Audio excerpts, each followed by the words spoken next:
Amigos, gracias por mantener la sintonía con Despierta RD. Recibimos en este momento, como anunciábamos, a Circe Almanzar. Ella es especialista en temas de asesoría empresarial y de asuntos públicos. Una mujer que ha estado trabajando mucho tiempo con el tema de la reforma laboral, reformas fiscales, muchas de las importantes reformas que República Dominicana tiene pendientes, sobre todo de la Ley 112, que es la ley madre de todas esas reformas, Estrategia. es la Ley de Estrategia Nacional de Desarrollo. Bienvenida, Circe, un placer. Gracias. Qué bueno que dijiste en plural las reformas fiscales, porque no es solo una. Es así, es así, es así. A Un propósito, placer un estar aquí. placer Circe, recibirla aquí en Despierta RD. A propósito de estas reformas, ¿se siente atacado el sector empresarial en cierto aspecto? Porque todo el que habla de que viene una reforma fiscal propugna porque pague más el que más tiene, porque los empresarios paguen más, pero también exigimos mayores salarios y mejores condiciones. ¿Está ante un fuego cruzado el sector empresarial? Bueno, yo creo que nosotros hemos tenido una pausa importante desde el punto de vista empresarial. Desde el 2012 no hemos tenido una reforma tributaria y eso es mucho decir. Aunque hemos tenido algunos amagues, pero no hemos tenido una reforma fiscal. Y yo creo que en cierta forma el sector empresarial espera una reforma. Ahora, lo que se genera siempre algunas angustias y preocupaciones, el hecho de que los cambios de reglas de juego puedan afectar tu clima de inversión. En materia fiscal, ¿por qué es tan importante y por qué la gente se angustia y habla mucho y tú ves los agentes económicos y ves los economistas, ves los gremios empresariales hablando de la posible reforma tributaria? Es porque son elementos que te cambian la forma de tu rentabilidad, o sea, te pueden cambiar la rentabilidad de cualquier empresa, pero al mismo tiempo pueden crear distorsiones. Por tanto, hay que ser muy vigilante a la hora de discutir una reforma tributaria, sobre todo en un momento en que tú estás viendo que la informalidad te está arropando, la evasión te está arropando. O sea, hay, hay situaciones que ya están deviniendo en un problema que no es solamente impositivo, sino de competencia desleal. Entonces, es importante y genera muchas aprensiones para el sector empresarial. Y te podría decir un fuego cruzado, como tú dices, pero un fuego cruzado porque hay incertidumbre. Nosotros lo que tenemos de referencia es básicamente una propuesta que se filtró en el 2021. Ustedes recordarán que se filtró, ni siquiera fue una presentación oficial por parte del gobierno de lo que podría ser una reforma tributaria. Y también se ha pensado siempre en un pacto fiscal. Entonces tú dirás, bueno, esto es un pacto fiscal porque hay una parte de reestructuración del Estado, hay una parte que tiene que ver con el sector eléctrico, hay otra parte que tiene que ver con la reforma del gasto del laboral, pero no se está discutiendo de manera integral. Entonces eso hace y genera Es un incertidumbre. pacto sin pacto, en el sentido de que es un pacto porque de alguna forma se están tocando los temas.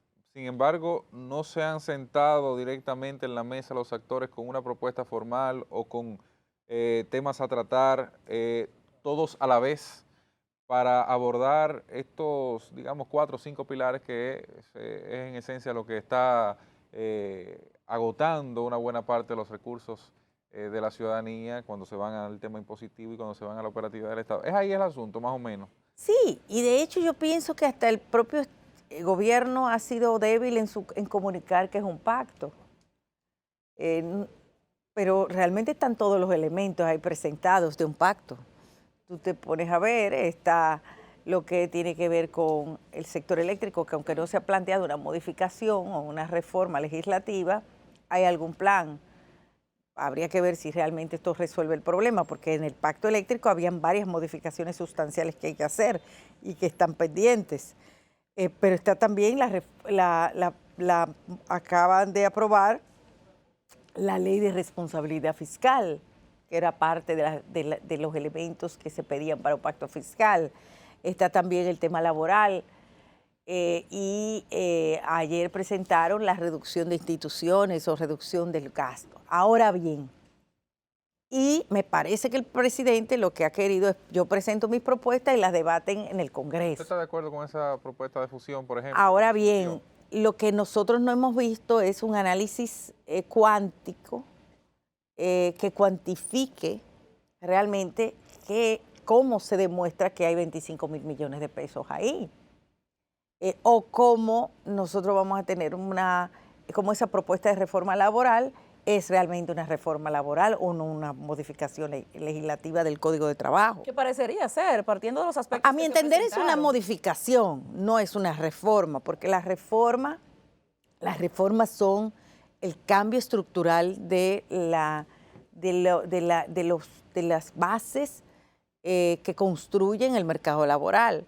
Y creo que hay elementos que no se abordaron. Antes de cruzar al tema de la reforma laboral, en el tema de la reestructuración del Estado, las instituciones que se han por lo menos verbalizado, que pasarían a formar, a fusionarse, a reconformarse, ¿no genera alguna preocupación en el sector empresarial? Por ejemplo, las nuevas funciones que pueda tener el Ministerio de Industria y Comercio con instituciones con instituciones que la absorberá, la operatividad de los programas sociales. ¿Ustedes tienen alguna duda? ¿Han analizado algún tema ahí que pueda poner en peligro, digamos, el propio funcionamiento del Estado? Es que nosotros, la verdad que yo no he estado en las discusiones de debate interno de los gremios. Sí, como representante de varias empresas y sectores empresariales, te puedo decir mi opinión personal de que realmente en el caso del Ministerio Administrativo, el Ministerio Administrativo no es un ministerio.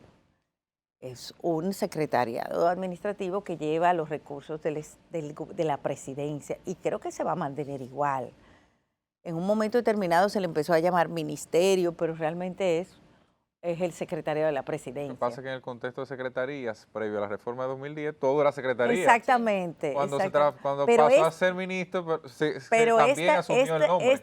Asumió el nombre, pero no es por ley. O sea, no es contrario a lo que sí debería suceder con el Ministerio de Educación Superior, que sí hay que modificar la ley. En el caso específico del Ministerio Administrativo de la Presidencia no hay que hacerlo. ¿Ustedes están de acuerdo en esa de MESID y educación, por ejemplo? Entonces, por ejemplo. O CIRSE, vamos a... CIRSE Almanzar entiende que el Ministerio de Educación Superior tiene que abocarse a reformas importantes. Y de hecho lo hemos planteado desde hace mucho tiempo. Pero para dar un giro hacia la ciencia, tecnología y la innovación. No para regular las universidades. Regular las universidades puede ser un consejo como estaba antes, o puede ser una dirección o una institución, una dirección dentro del Ministerio de Educación. Pero la parte que tiene que ver con la transversalidad de la innovación, de la investigación, ciencia, tecnología, no tiene que ser un ministerio, pero tiene que tener una atención especial. El ministro García Fermín aquí, en esa silla, proponía la creación de un nuevo ministerio precisamente para tocar ese aspecto de la innovación, de la investigación y de la tecnología, porque es lo que viene a futuro. Es que si nosotros no estamos preparándonos como país para esto que viene, que es una debacle para los países que no se preparan, señores, la gente no se está dando cuenta, porque aquí se habla de que la cuarta revolución industrial no va a causar despidos. No va a causar despidos en los países que están preparados. Pero en los países que no están preparados académicamente para enfrentar esos desafíos, vamos a tener un problema grave de colocación de personal. Leonel decía, por ejemplo, que unificar MESID y educación y el MINER era contaminar de alguna forma el MESID con la mala gestión que se lleva en educación. Entonces, no es, ¿Cree que puede ser? Yo no diría que es, yo no me atrevo a calificar de mala gestión y de hecho...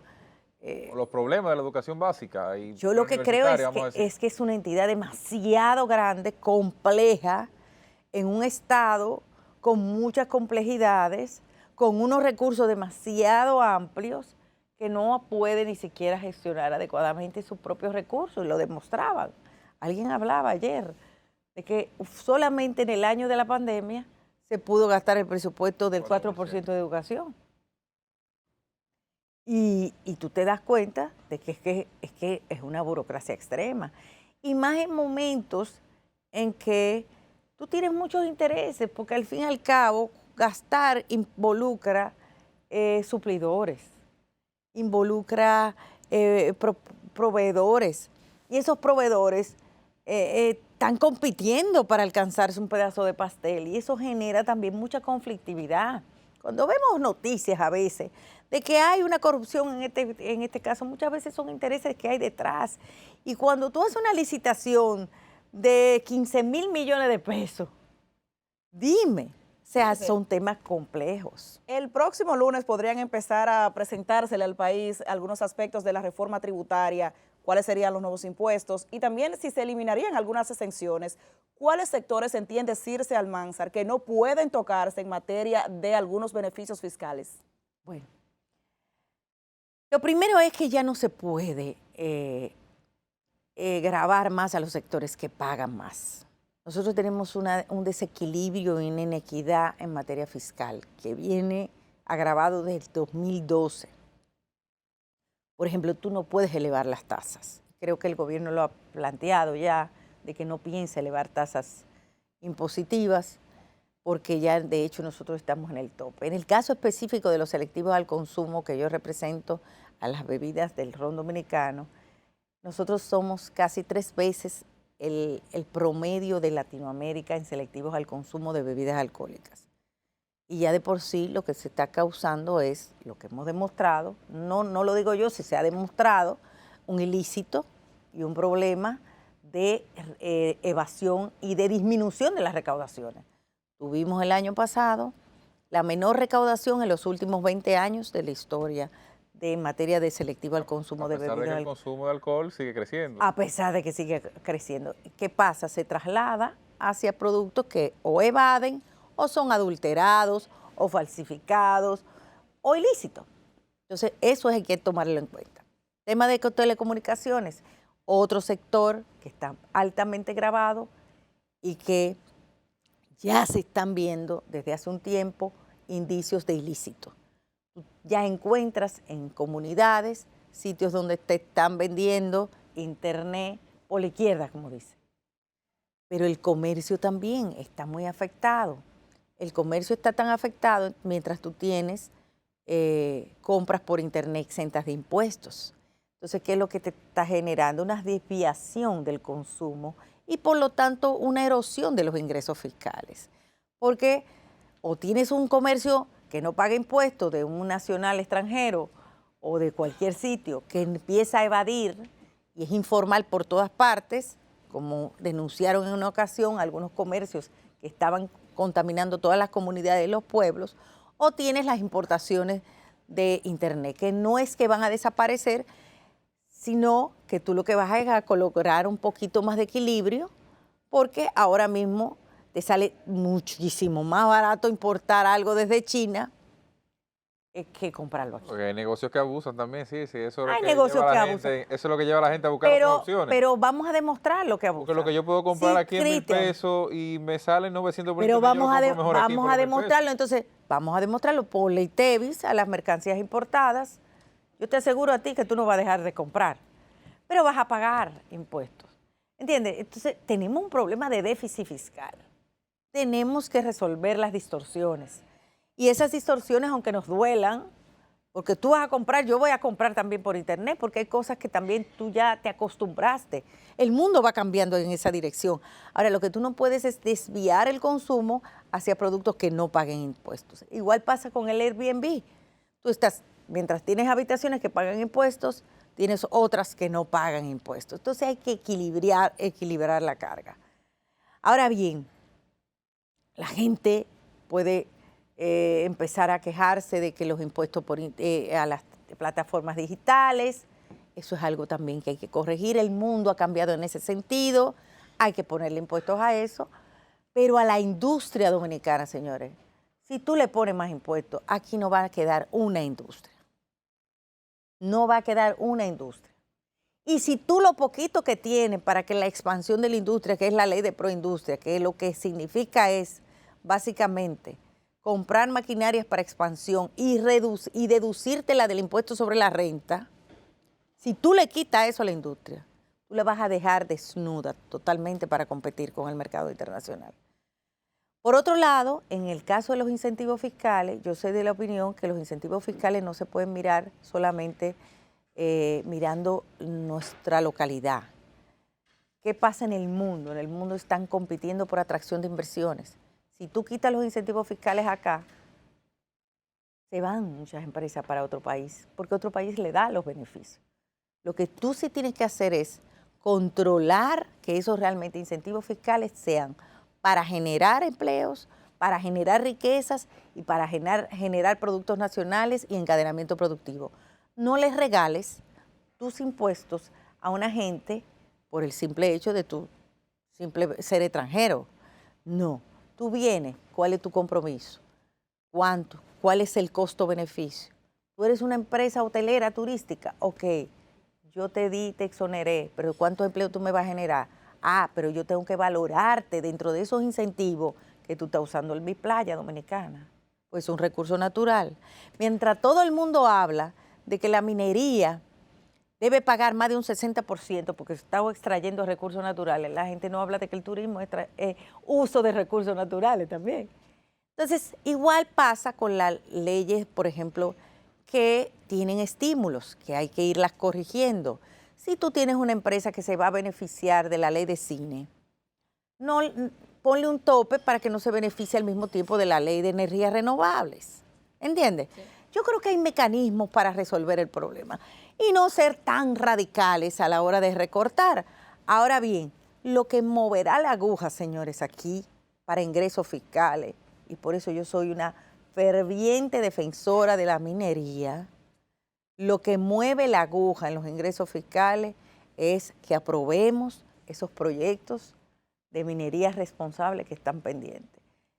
Nada, tú puedes tener un incrementico de un impuesto, eliminar algunos incentivos fiscales que no te van a dar recaudaciones por ahora, pero si tú apruebas esos proyectos, como por ejemplo el caso de Romero, o el caso de otros proyectos que están pendientes, tú vas a tener unos ingresos fiscales parecidos a los que tienen muchos países latinoamericanos.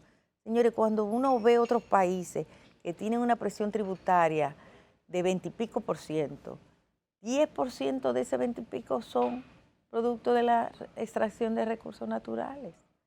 Y Europa se desarrolló así. ¿El país ha regalado entonces esos recursos naturales en ese aspecto? No, no lo está probando.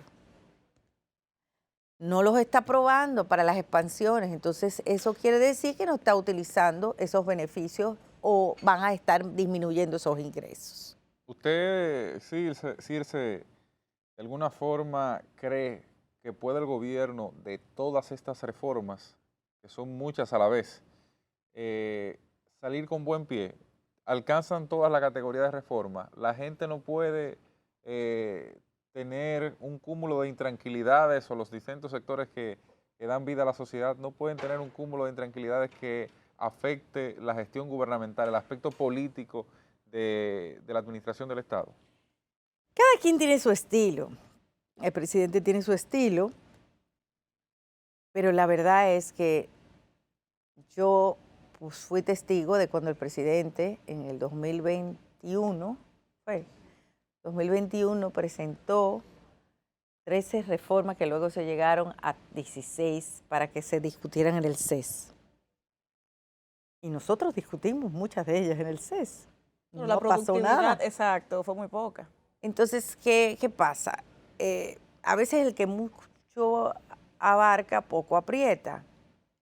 Yo pienso que el presidente tiene un respaldo y es el presidente que ganó con una mayoría absoluta y también que cuenta con la mayoría en el Congreso que debe hacer esas reformas porque tiene el capital político para hacerlo.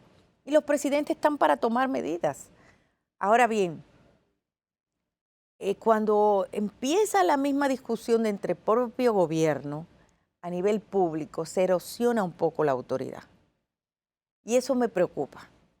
Porque cuando tú empiezas a ver, por ejemplo, que los mismos diputados no están de acuerdo con la reducción de los diputados, entonces usted pudo haber quizás consensuado para que no se erosione esa autoridad en tu propio partido. Me parece que puede ser que muchas reformas no lleguen a lo que se está planteando por el cúmulo de propuestas que hay, pero definitivamente hay unas que son más importantes que otras y unas que vamos a tener que darle más. ¿Qué pasará, por ejemplo, con la reforma laboral si discutimos la ley de reforma tributaria? Todo el mundo se va a abocar a estar mirando a la reforma tributaria.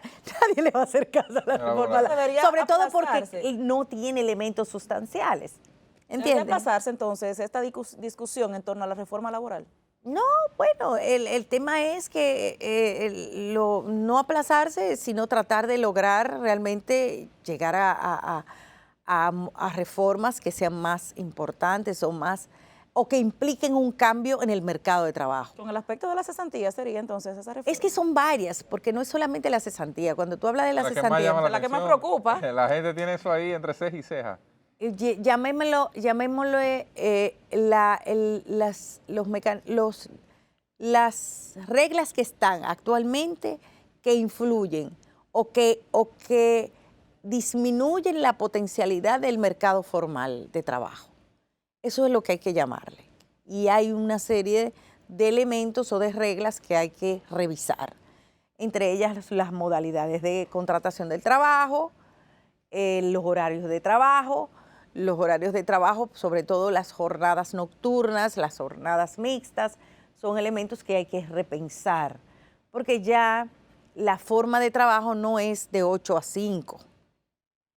Ya la metodología de trabajo, tú estás en tu casa y tú trabajas. Entonces tú no ganas nada con poner teletrabajo si tú no tienes una modalidad de jornada de trabajo que se ajuste a esas nuevas modalidades de contrato.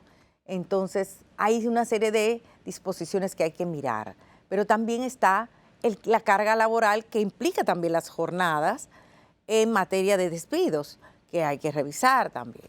Y que realmente lo que hacen es que ahuyentan a que el trabajador pueda ser formal. Tú tienes un problema fundamental en nuestro país, que es casi un 60% de informalidad, medido, porque no sabemos el que no está medido. Pero la mayor preocupación, Circe, de la población es precisamente la cesantía. Es cierto que hay una propuesta por parte de los empresarios de limitar a solo 5 años de acumulación de esos recursos económicos que hay que entregarle al trabajador cuando es cancelado, o efectivamente hay otra propuesta. Quisiéramos saber qué piensan ustedes al respecto. Esa propuesta viene desde hace mucho tiempo y yo creo que yo le he comentado aquí o en otras ocasiones. Nosotros lo que planteábamos es un mecanismo para limitar la indemnización que paga el empleador al trabajador por despido injustificado a lo que es una indemnización por el tiempo del trabajador cesante, que equivale más o menos a 5 meses. O la gente puede pensar que es 5 años, pero realmente lo que tú estás es poniendo como una especie de protección a ese trabajador por 5 meses. Claro está, si trabajaste menos, tu indemnización es menor. Pero la cesantía actualmente, como está en el Código de Trabajo, tiene que revisarse producto de la reforma de la Seguridad Social, de la Ley de Seguridad Social en el 2001, que mandaba a que teníamos que revisar la cesantía porque la cesantía jugaba un rol de cobertura, cubría 2 aspectos, la indemnización por el trabajador que dura un tiempo sin trabajar y la otra parte que es como la especie de ahorro del trabajador por los años trabajados. Entonces, ¿qué pasa? Con el ahorro previsional que tú tienes de pensiones ya de la Seguridad Social, se supone que tú cubres el ahorro. Entonces, de eso se trata. Hay muchos países que lo que tienen un seguro de desempleo. Se han hecho cálculos de seguro de desempleo, que puede ser beneficioso el seguro de desempleo para el sistema financiero dominicano, porque constituye un ahorro que tú puedes utilizar para otras mecanismos Pero como ese seguro de vivienda. desempleo te cubre hasta cierto punto, pero hay personas, por ejemplo, mayores de 40, 45 años que ya no tendrían la oportunidad de un nuevo empleo. ¿Qué pasaría cuando deje de estar dentro de la cobertura de ese seguro de desempleo y no pueda volver a trabajar? Va a quedar desamparado. Bueno, pero ese es un problema que lo tiene actualmente con cesantía ahora mismo, o sea, tú no lo podrías resolver. Ahí hay un problema de mercado de trabajo, que por eso es que yo digo que tenemos que repensar el tema del Ministerio de Educación Superior, ciencia y tecnología más que nada, por el tema de los nuevos empleos que hay que crear. Aquí hay que buscar la forma de crear nuevas fuentes de empleo. Señores, el mundo se está tecnificando tanto a nivel de industrias que tú no vas a necesitar casi gente en las industrias, porque la tecnología, las máquinas están sustituyendo. Hay que buscar fuentes de empleo diferentes para poder darle trabajo a personas como yo, ¿eh? No, lo tuyo es un caso aparte, Circe. Bueno, Circe Gracias. Almanzar. Ahí escucharon Circe ahora en su calidad de asesor empresarial y de asuntos públicos en el país, luego de mucho tiempo. Eso no se te va a quitar ya de la vicepresidencia de IRD. Y ya eso no hay forma. No, que va. Eso, Yo creo que sí, que en algún momento. ¿tú crees? Hay Bueno. que decirse, esa es esa marca. Sí, Circe Almanzar estuvo con nosotros. Mañana, si Dios lo permite, a la misma hora estaremos por Telecentro, Canal 13, al aire en Despierta RD. Así que no le cambie y siga con la programación de Telecentro, Canal 13 y Telemicro Internacional.